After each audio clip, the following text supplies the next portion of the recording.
Canada's headline inflation rate slowed slightly to 2.3% last month compared to economists' expectations. They were calling for it to hold steady at 2.4 as last year's temporary federal sales tax break continued to push up annual price growth. Let's get more now from Jimmy Jean, chief economist and strategist at Desjardins. Jimmy, thanks as always for joining us.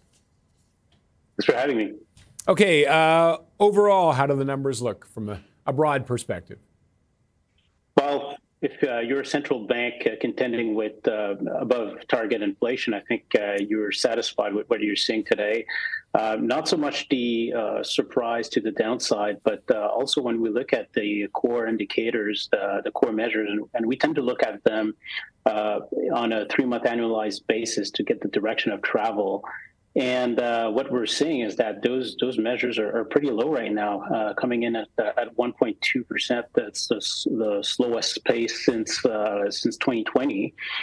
So that does suggest that when you look outside the distortions, really you're seeing growth weakness, but that growth weakness is starting to bring down inflation overall. So the next few quarters look promising on that front, and the Bank of Canada, as a result, could change its tune. And is it good things that are driving the prices down, or should we be concerned about it?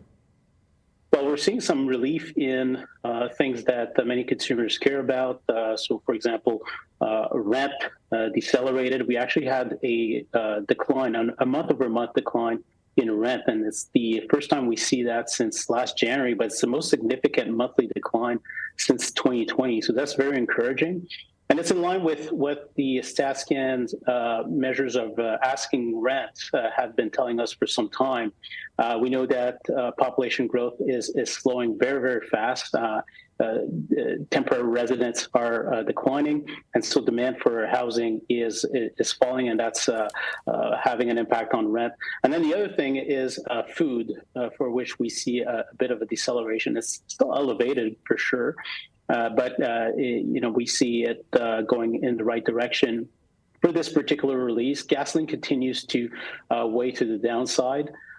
So it's not to say that there's not still some distance to go to really talk about relief and lasting relief, but that release really goes in that kind of direction. If we were to see some follow-up weakness in inflation, I think the Bank of Canada would have a harder time justifying staying on hold. Okay. And we're going to talk about that in a second. I just want to still look at some of these things. The consumer carbon price, we saw that end. What kind of an impact are we seeing with that? What role is that playing? Well, yeah, this is still part of the picture. And, we're going to have this downward effect on inflation disappearing next spring. So this acts to the downside. But on the other side, you had the GST break of last year, and now we're comparing a period where you don't have that GST break. So it's pushing inflation higher. So net, it kind of cancels out. It's overall policy distortions, but we have indicators that look through that, and they're telling us that inflation really, on a near-term basis, is decelerating quite quickly. And were there any sectors the end of the GST break was a bigger factor?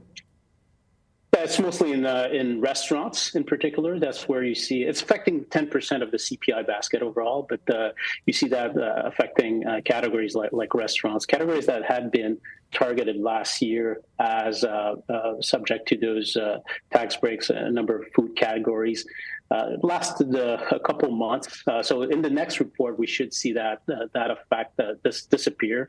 And so that should already bring the headline numbers closer to what our core numbers are telling us.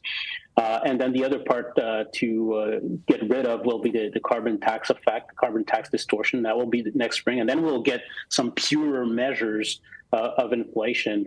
But the underlying trend is still weak growth, weak consumer spending, like I said, falling population. On the part of the temporary residents, and that's all those stories are disinflationary. All right, and with all that, then you mentioned about the Bank of Canada rate. Where do you see it? Do you see them standing pat then for most of the year? We're still in that camp officially. So we had the Bank of Canada on hold until the middle of next year. However, this is always contingent on the data, roughly speaking, matching what their expectations have been. And it does seem now that growth is weaker, certainly than what they anticipated last fall. And so we don't see any growth at all for the fourth quarter. It's still early for the first quarter in terms of the data we have on hand, but we certainly don't expect anything above potential at this point. You have question marks in the housing market, given weaker demand, and also all the uncertainty related to trade policy ahead of those CUSMA revision talks that are also likely to keep businesses on the sidelines. So it seems that we do have a combo that is quite negative for growth. Not saying that growth should contract, but we should have, at the very least, very, very weak growth. And the chance that this growth underwhelms even the Bank of Canada's measures is still significant. And if that were to be officialized in the next numbers, that we think the Bank of Canada might set up things for maybe a cut here. And how much of a factor looking ahead over the next year is the CUSMA negotiations in affecting all of that? Well, that's the major wild card here. Although we don't expect the U.S., for example, to pull out of NAFTA of CUSMA, excuse me. We think this would have too much of a damaging impact on the U.S. economy and U.S. inflation per se. But we could have something where, for example, the U.S. maintains those sectoral tariffs. We don't have an agreement to extend the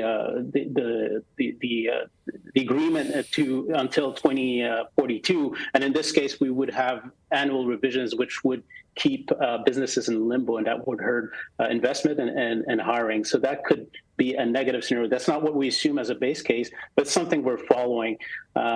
Certainly, the bright scenario would be to have all those tariffs removed, but that's very unlikely as well, given Trump's insistence on tariffs as part of his policy. Okay, Jimmy, we have to wrap it up there, but thank you as always for joining us. Thank you. Jimmy Jean is chief economist and strategist at Desjardins.